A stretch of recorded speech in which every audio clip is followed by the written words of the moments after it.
In this video, we'll talk about what the ketogenic diet is. The keto diet is a low carbohydrate diet, but it differs from other low carb diets, such as paleo, in that it deliberately manipulates the ratios of carbs, fats, and protein to change fat into the body's primary source of fuel.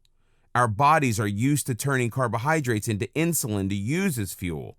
That means the extra fat is stored and keeps adding on the pounds. The ketogenic diet uses fats for fuel, which means it gets used instead of stored. Thus, weight loss becomes easy. The manipulation of carbs, fats, and proteins is called ketosis. It's a state when the body, deprived of the usual carbohydrates and sugar, is forced to use fat as its primary fuel.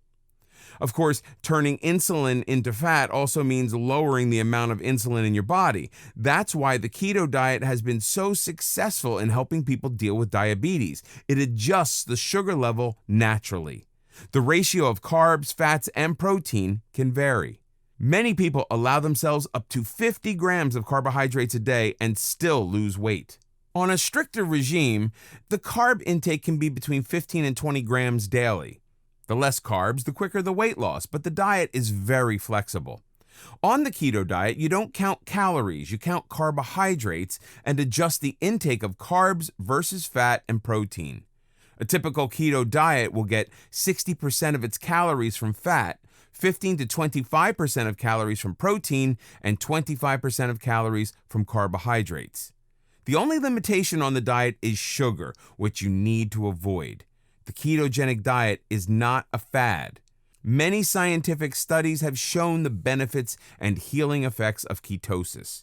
Discuss the ketogenic diet with your doctor if you're interested in consuming less sugar, losing weight, or preventing diseases from occurring. Thanks for watching What is the Ketogenic Diet? To learn more, simply click the link below this video to get your own custom keto diet today. Once again, click the link below to get your own custom keto diet.